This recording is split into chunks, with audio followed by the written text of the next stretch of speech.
इस धरती पर इंसान ने जो कुछ भी बनाया है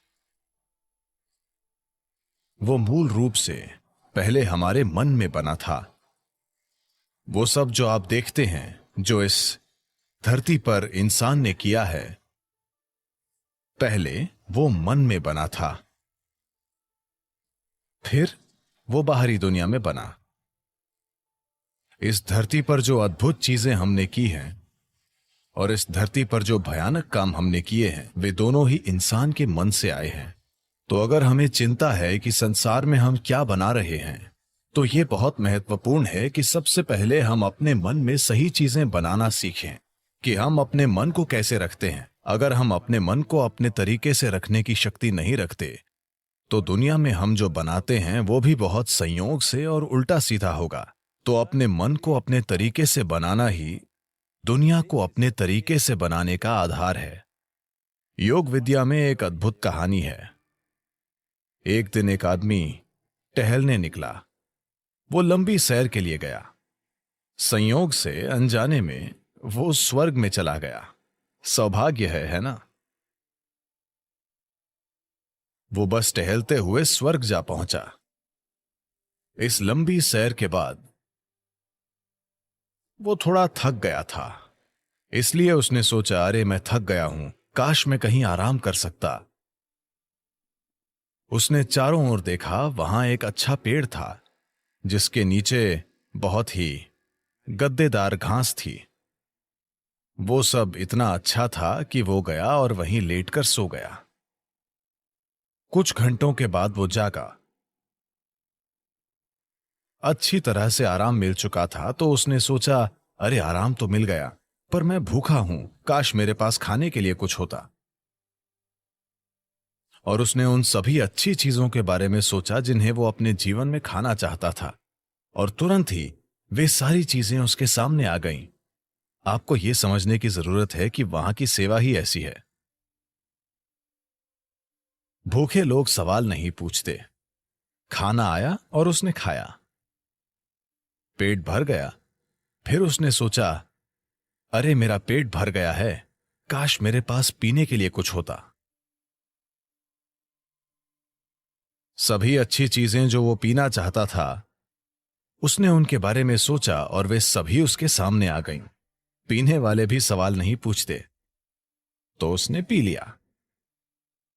अब थोड़ी शराब अंदर जाने के बाद, आपको पता है चार्ल्स डार्विन ने कहा था, आप सब बंदर थे, आपकी पूंछ गिर गई। मैंने नहीं, चार्ल्स डार्विन ने बताया कि आप सभी बंदर थे और आपकी पूंछ गिर गई और फिर आप इंसान बन गए। हां, पूंछ जरूर गिर गई, लेकिन बंदर जो मन स्थापित नहीं होता, उसे योग विज्ञान में हमेशा मरकट कहते हैं, क्योंकि मरकट का मतलब बंदर होता है। हम मन को एक बंदर क्यों कह रहे हैं? एक बंदर में क्या गुण होते हैं? बंदर के बारे में एक बात यह है कि वो बेवजह हिलता डुलता रहता है। बंदर के बारे में एक और बात है, अगर मैं कहता हूं आप किसी को देखकर बंदर की तरह कर रहे हैं, इसका क्या मतलब है? नकल करने वाला। बंदर और नकल, ये दोनों शब्द एक ही मतलब रखने लगे हैं। तो बंदर के ये दो बुनियादी गुण वाकई ऐसे मन के गुण भी हैं जो स्थापित नहीं है। गैर जरूरी हिलना डुलना, आपको ये बंदर से सीखना जरूरी नहीं है, आप बंदर को ये सिखा सकते हैं। और नकल, मन हर पल नकल करता रहता है। तो जब ये दोनों गुण होते हैं, तो एक मन को बंदर कहा जाता है। तो ये बंदर उसके अंदर सक्रिय हो गया। उसने इधर उधर देखा और सोचा, ये क्या हो रहा है? मैंने खाना मांगा, खाना आया। मैंने पीने के लिए मांगा, शराब आई। यहां चारों ओर भूत होंगे, और भूत आ गए। अरे भूत आ गए, वे मुझे घेरेंगे और मुझे यातना देंगे, उसने सोचा। तुरंत भूतों ने उसे घेर लिया और उसे मारने पीटने लगे। फिर वो दर्द से चीखने लगा और बोला, अरे वे मुझे मार देंगे, और वो मर गया। अभी उसने कहा था कि वो भाग्यशाली है। समस्या यह है कि वो कल्प वृक्ष के नीचे बैठा था। उसने खाना मांगा, खाना आ गया। उसने पीने के लिए कहा, शराब आई। उसने भूतों की बात की, भूत आए। उसने पिटाई मांगी, पिटाई मिली। और उसने मौत मांगी, वो मर गया। अब जंगल में इन कल्प वृक्षों की तलाश में मत जाना। इन दिनों मुश्किल से एक पेड़ दिखता है। एक अच्छे से स्थापित मन, एक मन जो संयुक्ति की स्थिति में होता है, उसे कल्प वृक्ष कहते हैं। अगर आप अपने मन को संगठन के एक निश्चित स्तर तक व्यवस्थित करते हैं तो ये पूरी प्रणाली को व्यवस्थित करता है। आपका शरीर, आपकी भावना, आपकी ऊर्जा, सब कुछ उसी दिशा में व्यवस्थित हो जाती है। जब आपके ये चारों आयाम, आपका भौतिक शरीर, आपका मन, आपकी भावना और मौलिक जीवन ऊर्जाएं एक दिशा में व्यवस्थित हो जाती हैं, जब आप ऐसे हो जाते हैं तो आप जो भी चाहते हैं वो वाकई छोटी उंगली उठाए बिना होता है। आपके काम करने से उसमें मदद मिलेगी, लेकिन कोई काम किए बिना भी activity, you can still manifest what you want. आप वो बना सकते हैं जो आप चाहते हैं, अगर आप इन चार आयामों को एक दिशा में रखते हैं और कुछ समय तक उन्हें उसी दिशा में स्थिर रखते हैं। अभी आपके मन की समस्या है कि हर पल ये अपनी दिशा बदल रहा है। ये ऐसा है जैसे आप कहीं जाना चाहते हैं और हर 2 कदमों पर आप अपनी दिशा बदलते रहते हैं, तो आपका मंजिल तक पहुंचना बहुत मुश्किल है, जब तक कि यह संयोग से न हो। तो अपने मन को व्यवस्थित करना और उससे पूरे सिस्टम को और अपने इन 4 बुनियादी आयामों को एक दिशा में व्यवस्थित करना, अगर आप ऐसा करते हैं तो आप खुद कल्पवृक्ष हैं। Anything that you wish will happen.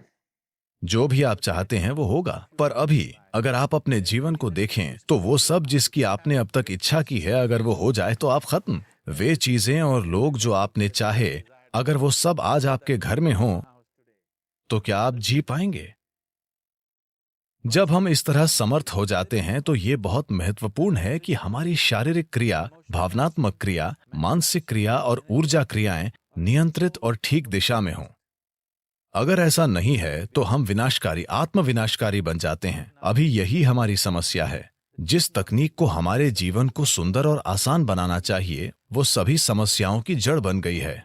हम अपने जीवन के आधार को नष्ट कर रहे हैं, जो कि धरती है। तो जो एक वरदान होना चाहिए था, हमने उसे एक श्राप बना दिया। पिछले 100 वर्षों में हमें आराम और सुविधा के जबरदस्त स्तर मिले हैं, जो हमारे जीवन के लिए खतरा भी बन गए हैं, सिर्फ इसलिए कि हम सचेत होकर काम नहीं कर रहे हैं। हम आदतों से मजबूर हैं।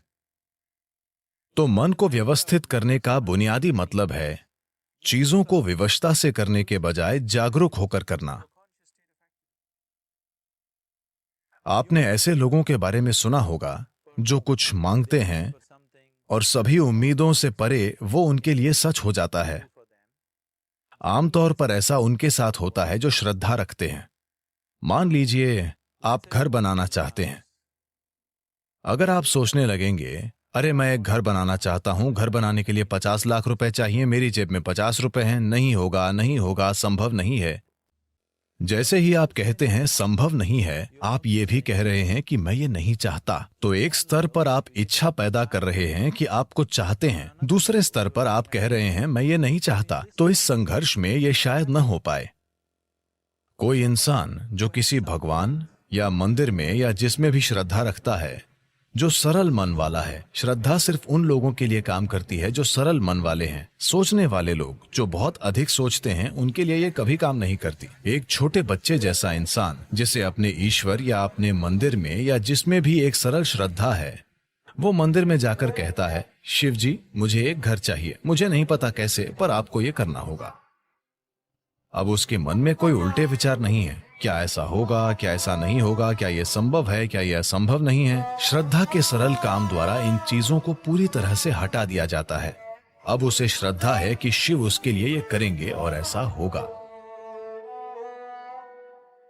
तो क्या शिव खुद आकर आपका घर बनाएंगे? नहीं। मैं चाहता हूं कि आप समझें, ईश्वर आपके लिए छोटी उंगली भी नहीं उठाएंगे। जिसे आप ईश्वर कहते हैं वो सृष्टि का स्रोत है। एक निर्माता के रूप में उन्होंने जबरदस्त काम किया है, कोई प्रश्न नहीं है। आप इससे बेहतर सृष्टि सोच सकते हैं? अभी जो भी है उससे बेहतर सृष्टि की क्या कोई कल्पना कर सकता है? तो एक निर्माता के रूप में उन्होंने बेहतरीन काम किया है, पर अगर आप चाहते हैं कि जीवन आपके हिसाब से चले, क्योंकि अभी आपकी खुशी और आपकी खुशहाली की बुनियाद ये है, अगर आप दुखी हैं तो सिर्फ और सिर्फ इसलिए आप दुखी हैं कि जीवन वैसे नहीं चल रहा जैसे आप चाहते हैं। बस यही बात है। तो अगर जीवन आपके हिसाब से नहीं चलता तो आप दुखी होते हैं। अगर जीवन आपके हिसाब से चलता है तो आप खुश होते हैं। ये इतना सरल है। तो अगर जीवन को आपके हिसाब से चलना चाहिए तो सबसे पहले आप कैसे सोचते हैं, आपकी सोच में कितना फोकस है, आपके विचार में कितनी स्थिरता है और विचार प्रक्रिया में कितनी ऊर्जा है, इससे तय होगा कि क्या आपका विचार एक सच्चाई बनेगा या सिर्फ एक विचार रहेगा। ये इससे भी तय होगा कि आप उल्टे विचार बनाकर उस विचार के लिए रुकावट नहीं पैदा करते। Is something possible or not possible? Is destroying humanity. क्या ये हो सकता है या नहीं, ये मानवता को नष्ट कर रहा है। क्या संभव है और क्या असंभव, ये देखना आपका नहीं, प्रकृति का काम है। आपका काम है मनचाही चीज पाने के लिए मेहनत करना। अभी आप यहां बैठे हैं। अगर मैं आपसे 2 सरल प्रश्न पूछूं, मैं चाहता हूं कि आप बस सुने और उत्तर दें। आप जहां बैठे हैं क्या वहां से उड़ सकते हैं? आप कहेंगे नहीं। क्या आप यहां से उठकर चल सकते हैं? आप कहेंगे हां। इसका आधार क्या है कि आप उड़ने के लिए नहीं और चलने के लिए हां कहते हैं? आधार है जीवन का अनुभव। कई बार आप उठकर चले हैं, कभी उड़ान नहीं भरी। या दूसरे शब्दों में, आप जीवन के पिछले अनुभव को आधार बनाकर यह तय कर रहे हैं कि कुछ संभव है या नहीं। या दूसरे शब्दों में, आपने तय किया है कि अब तक जो नहीं हुआ वो भविष्य में आपके जीवन में नहीं हो सकता है। ये मानवता और मानवीय भावना का अपमान है। इस धरती पर जो अब तक नहीं हुआ वो कल हो सकता है। इंसान इसे कल एक सच्चाई बना सकते हैं। तो क्या संभव है और क्या असंभव, ये देखना आपका काम नहीं है। ये प्रकृति का काम है। प्रकृति तय करेगी। आप बस देखिए कि आप वाकई क्या चाहते हैं और उसके लिए मेहनत कीजिए। और अगर आपका विचार एक शक्तिशाली तरीके से तैयार होता है, बिना किसी उल्टे विचारों के, कोई ऐसे उल्टे विचार न हो जिनसे विचार प्रक्रिया की तीव्रता कम हो जाए। सबसे पहली और महत्वपूर्ण बात यह है कि आपको स्पष्ट पता होना चाहिए कि आप वाकई क्या चाहते हैं। अगर आप नहीं जानते कि आप क्या चाहते हैं तो उसे बनाने का सवाल ही नहीं उठता। अगर आप ये देखें कि आप वाकई क्या चाहते हैं तो हर इंसान यही चाहता है। वो खुशी से जीना चाहता है, वो शांति से जीना चाहता है। In terms of its relationships, वो चाहता है कि उसके रिश्ते प्यार भरे हों। या दूसरे शब्दों में कहें तो कोई भी इंसान यही चाहता है कि वो अपने भीतर सुखी हो और उसके चारों ओर सुख हो। ये सुख अगर हमारे शरीर में होता है तो हम इसे सेहत या सुख कहते हैं। अगर ये हमारे मन में होता है तो हम इसे शांति और खुशी कहते हैं। अगर ये हमारी भावना में होता है तो हम प्यार और करुणा कहते हैं। अगर ये हमारी ऊर्जा में होता है तो हम इसे आनंद और परमानंद कहते हैं। यही एक इंसान की तलाश है। चाहे वो काम करने अपने ऑफिस जा रहा है, वो पैसा कमाना चाहता है, करियर बनाना चाहता है, परिवार बनाए, वो बार में बैठे या मंदिर में बैठे, वो तब भी उसी चीज की तलाश में है। भीतर सुख, चारों ओर सुख। अगर यही हम चाहते हैं तो मुझे लगता है इसे सीधे संबोधित करने और इसे बनाने के लिए खुद को प्रतिबद्ध करने का यही समय है। तो आप खुद को एक शांतिपूर्ण इंसान, आनंदमय इंसान, प्रेम करने वाला इंसान, सभी स्तरों पर एक सुखद इंसान बनाना चाहते हैं। और क्या आप इस तरह की दुनिया भी नहीं चाहते? एक शांतिपूर्ण दुनिया, एक प्रेमपूर्ण दुनिया, एक आनंदमय दुनिया। नहीं, मुझे हरियाली चाहिए, मुझे भोजन चाहिए। आनंदित दुनिया से हमारा मतलब है कि हम जो भी चाहते थे वो हो गया। आप इसी की तलाश कर रहे हैं। तो आपको यही करने की जरूरत है कि अपने और अपने आसपास के लोगों के लिए एक शांतिपूर्ण, आनंदमय और प्रेमपूर्ण दुनिया बनाने के लिए प्रतिबद्ध हो जाएं। हर दिन सुबह अगर आप दिन की शुरुआत अपने मन में इस सरल सोच के साथ करें कि आज मैं जहां भी जाऊंगा एक शांतिपूर्ण, प्रेमपूर्ण और आनंदमय दुनिया बनाऊंगा। अगर आप दिन में 100 बार गिरते हैं तो क्या फर्क पड़ता है? एक प्रतिबद्ध आदमी के लिए विफलता जैसा कुछ नहीं होता। अगर वो 100 बार गिरता है तो 100 सबक सीखने को मिलते हैं। अगर आप खुद को कुछ वाकई अच्छा बनाने के लिए प्रतिबद्ध करते हैं तो आपका मन व्यवस्थित हो जाता है। जब आपका मन व्यवस्थित हो जाता है तो आपकी भावना व्यवस्थित हो जाएगी। भावना का संबंध विचार से है। जब आपका विचार और भावना संगठित हो जाती हैं तो आपकी ऊर्जाएं उसी दिशा में व्यवस्थित हो जाएंगी। जब आपके विचार, भावना और ऊर्जा व्यवस्थित हो जाएंगे तो आपका शरीर व्यवस्थित हो जाएगा। जब ये चारों एक दिशा में व्यवस्थित हो जाते हैं तो आप में मनचाही चीज बनाने और प्रकट करने की जबरदस्त क्षमता होगी। आप कई मायनों में ईश्वर होंगे। जो सृष्टि का स्रोत है वो आपके जीवन के हर पल में आपके अंदर काम कर रहा है। बात सिर्फ ये है, क्या आपने उस आयाम तक पहुंच बनाई है या नहीं। अपने जीवन के 4 मूल तत्वों को व्यवस्थित करके आपको वो पहुंच मिलेगी। ऐसा करने के लिए साधन और तकनीकें हैं। योग का पूरा विज्ञान, पूरी तकनीक जिसे हम योग कहते हैं, वो बस यही है, खुद को सृष्टि के एक टुकड़े से सृष्टा बनाना।